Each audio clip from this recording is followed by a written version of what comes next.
제 눈에 보이는 것은 문해력의 빈익빈 부익부가 더 심해졌다.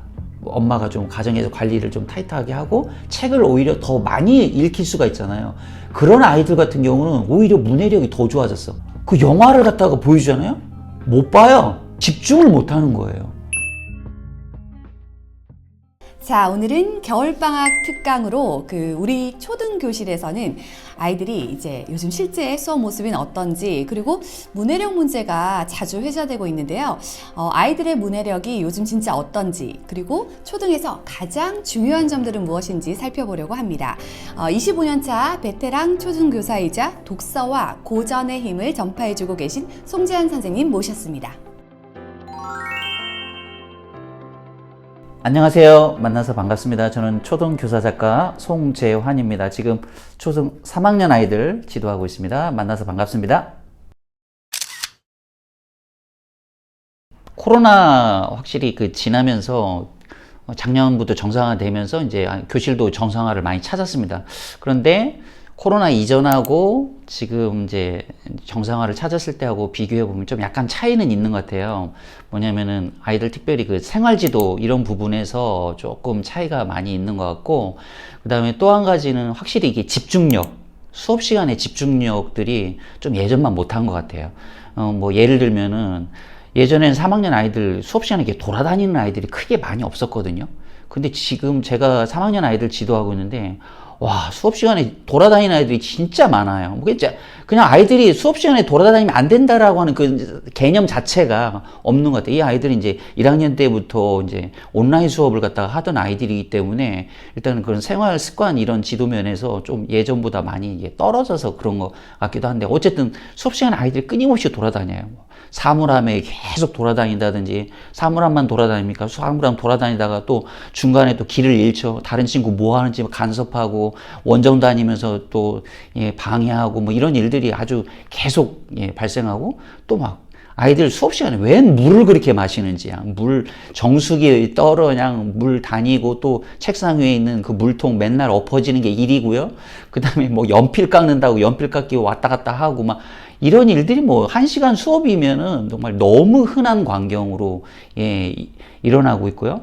그 다음에 또 한 가지 아이들이 수업 시간에 화장실 가는 문제. 와, 정말 제가 예전에 1학년 아이들 지도할 때 정말 1학년 지도할 때 화장실, 얘들아 쉬는 시간은 쉬하는 시간이야. 꼭 화장실부터 다녀오세요. 이거 입학식 날부터 강조해서 1학년 아이들도 그렇게 어렵지 않았는데, 얘가 3학년이 됐는데도 수업 시간에 그렇게 화장실을 간다고, 화장실을 가죠? 이건 공부하기 싫어서 가는 거죠. 가면은 뭐 안 돌아오죠. 그럼 저는 걱정돼서 또 화장실 차사도 파견하고, 그 화장실 차사도 안 와요. 한참 후에 또 돌아와가지고 그냥 또 분위기 흐트러 놓고.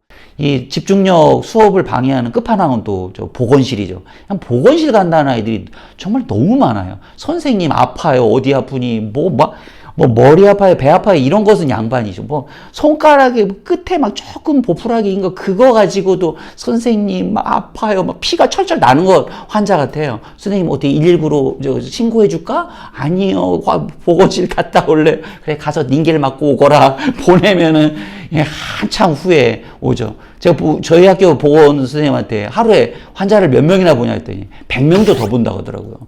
100명도 더 보면 일반 의사 선생님들 같으면 쓰러질 거려. 저희 보건 선생님 너무 불쌍해 죽겠어요. 정말 왔다 갔다 하면서 수업에 집중하지 못한 아이들이 확실히 코로나 이전보다는 많이 늘어난 것 같다. 저는 저는 크게 못 느끼는 부분인데, 주변 선생님들 학교 분위기를 보면은 정말 많이 변했다는 걸 느끼는데, 아이들은 별로 변하지 않은 것 같아요.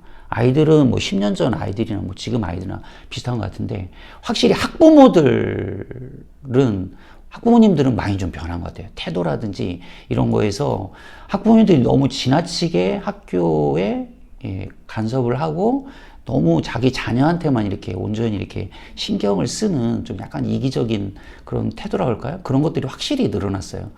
제가 깜짝 놀란 게, 저희 학교에 어떤 선생님, 1학년 선생님 같은 경우는 어떤 엄마가 매일 아침마다 학교로 전화를 한대요.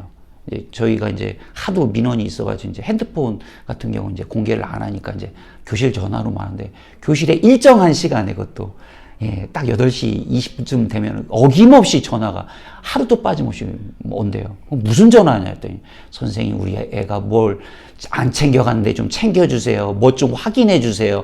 뭐 이런 식의 전화를 갖다가 매일 한대요. 그래서 와 이건 좀 도가 지나쳤다라고 예, 저 같으면 절대로 안 받을 텐데, 예, 그 선생님은 이제 어리고 이제 하니까 매일매일 전화를 이렇게 받는다 하더라고요. 정말 너무 스트레스라고 말하던데, 예, 이런 경우가 굉장히 잦아졌다는 거죠. 굉장히 민원이 아주 사소한 문제, 그 자녀와 관련된 그런 거 가지고도 민원이 굉장히 잦아요. 그래서 이제 저희 학교는 이제 막 CCTV를 교실 빼놓고 거의 그 교내에 막 정말 사각지대가 없게 다 설치를 했어요. 근데 선생님들이 뭐하고 맨날 뭐 하는지 아세요?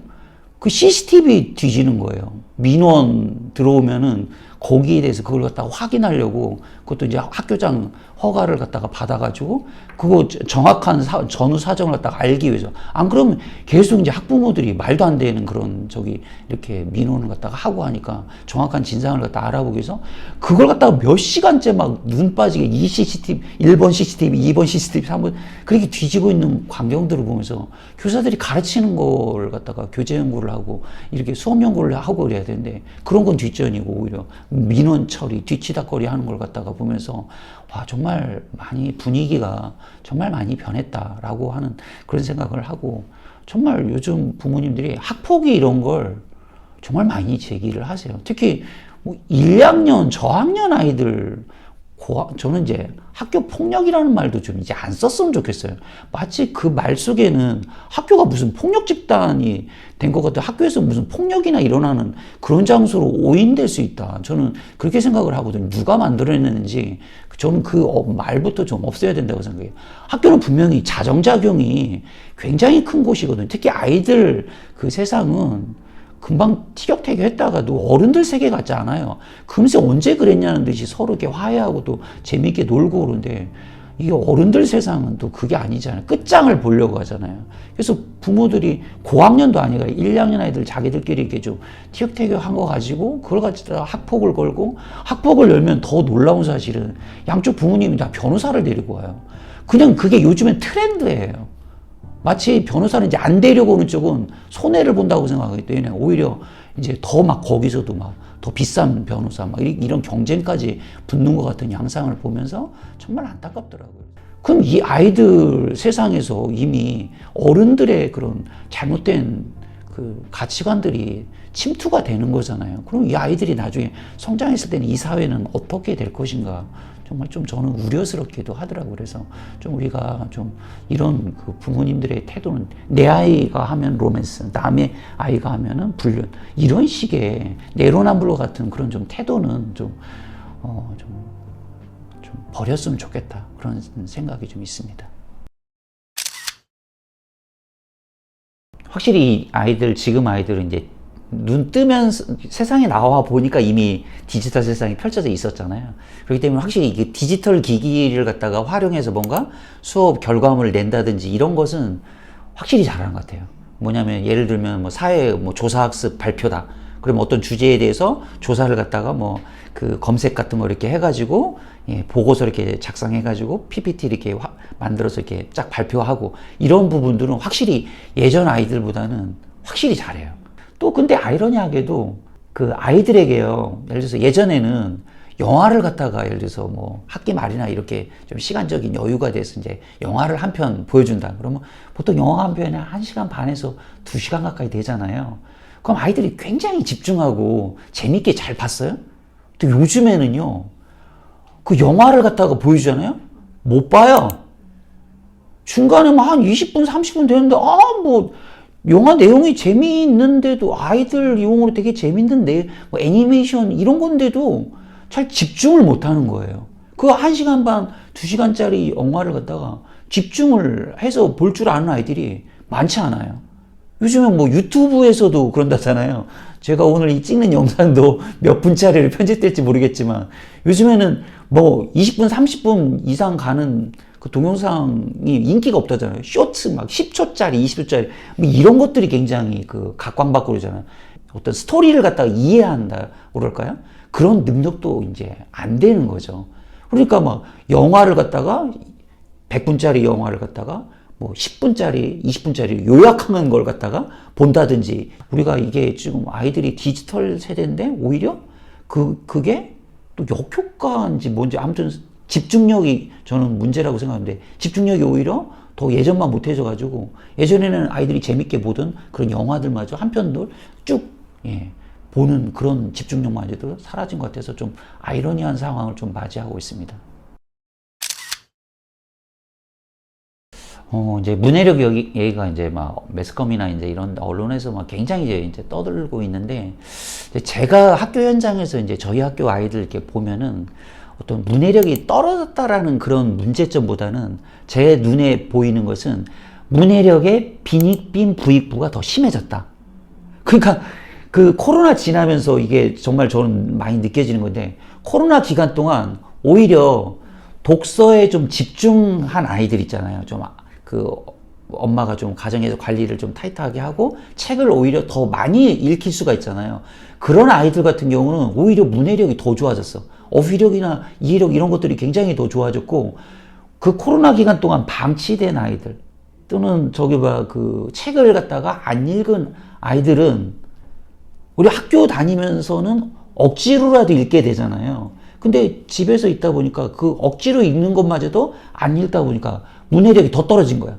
그 잘하는 아이들과 그 안 되는 아이들의 그 격차가, 빈익빈 부익부 현상이 더 심각해지고 있다라는 그 문제를 좀 짚고 싶습니다. 저는 이제 뭐 외부 강연이나 이런 거 다니면서 그런 비슷한 거 있을 때 이제 3가지 정도를 강조를 갖다 해요. 첫 번째는 이제 초등학교 때 꼭 해야 되는 중요한 거 3가지 중에 첫 번째는 책을 읽어라.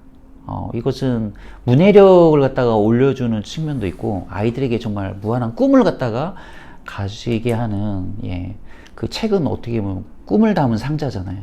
그 상자를 여는 순간 그 꿈이, 그 아이들 비전이 아이들 인생 가운데로 들어오는 거라고 생각하거든요.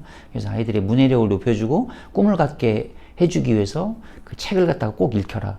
그래서 저는 저희 반 아이들한테는 하루에 매일매일 책을 갖다가 30분 책 읽기를 꼭꼭 강조를 갖다가 하거든요. 그것도 30분도 이제 30분 루틴이 있어요. 30분 어떻게 읽어야 되는지, 첫 번째 그 전반부 5분은 반드시 소리 내서 읽어라.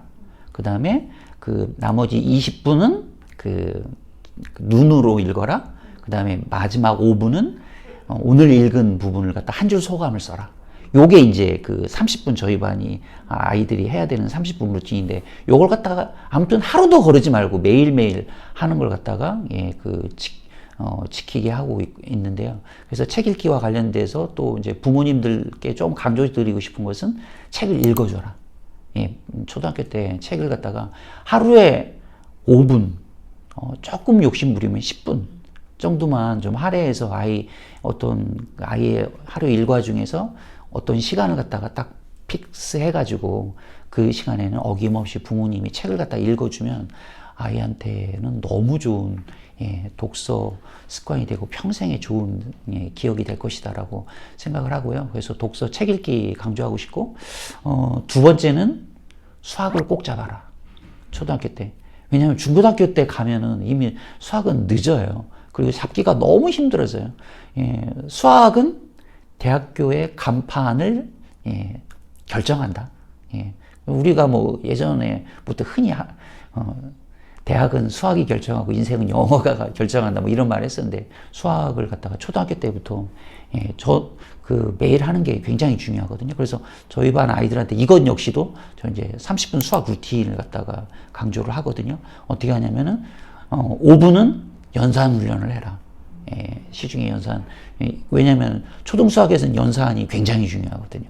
그래서 그걸 매일매일 조금씩 훈련하면은 연산이 굉장히 빨라지고 정확하다 보니까 수학적 자신감도 올라갈 수가 있고, 그래서 연산을 매일매일 수학 공부하기 이전에 5분 반드시 그 연산 훈련을 해라. 그 다음에 나머지 20분은 이제 자기가 이제 수학 문제집 같은 거 있잖아요. 뭐 한 장이면 한 장, 두 장이면 두 장, 딱 20분 동안 집중해서 풀 수 있는 걸 갖다가 타이머를 걸어놓고 매일 해라. 그 다음에 나머지 5분 채점하고 틀린 거 다시 풀어봐라. 요게 이제 30분 저희 반이 꼭 해야 되는 매일매일 수학 루틴이거든요. 그래서 그것을 갖다가 매일매일, 그러니까 중요한 것은 하루 날 잡아가지고 많이 하려고 그렇게 하면 다 실패해요. 제가 볼 때는. 그 초등학교 아이들 집중력을 비추어 볼 때 맞지도 않고요. 어른도 마찬가지지만 중요한 것은 매일 조금씩 매일 하는 훈련을 갖다가 완전히 습관으로 들이는 게 굉장히 중요하다. 세 번째 제가 강조를 하는 것은 예체능과 관련지어서 아이가 좋아하고 잘하는 걸 한두 가지 정도를 좀 평생 할 수 있는 습관으로 장착해 줘라. 이렇게 되면 그 아이의 그 삶이 굉장히 풍성해질 수가 있다. 그게 나중에 그 아이한테 굉장히 좋은 어떤 취미 여가 활동으로도 자리를 잡을 수가 있고, 그걸 갖다 즐기면서 그 굉장히 풍요로운, 풍성한 그런 삶을 갖다 누릴 수가 있다. 특히 이제 남자아이들 같은 경우는 운동 같은 경우를 꼭 좀 한두 가지 이렇게 좀 장착해 주면 좋겠다. 이런 예체능 활동을 갖다가 아이한테 잘 장착을 해주면은 제가 볼 때는 아이의 자신감 또는 자존감과도 굉장히 연결이 되는 것 같아요. 그러니까 예를 들어서 아이가 뭐 줄넘기를 잘한다. 아이들 중에서는 줄넘기를 되게 잘하는 아이들이 있거든요. 그런 아이들은 뭐 막 줄넘기 학원도 다니면서 이렇게 막 별 희한한 동작들을 갖다가 이렇게 근데 다른 건 잘 못해도 그것만 잘해도 다른 아이들의 선망의 대상이 되고 굉장히 관심을 갖다가 받게 되면서 그걸로 굉장히 좀 자존감이 많이 올라가는 것들을 이렇게 보게 되거든요. 그래서 아이들의 평생에 좋은 습관이 될 수도 있고 자존감과 그 자긍심을 갖다 올려줄 수 있는 중요한 루트가 될 수 있으니까 그런 것들 이렇게 좀 하나 장착해주면 굉장히 좋지 않을까 생각이 됩니다.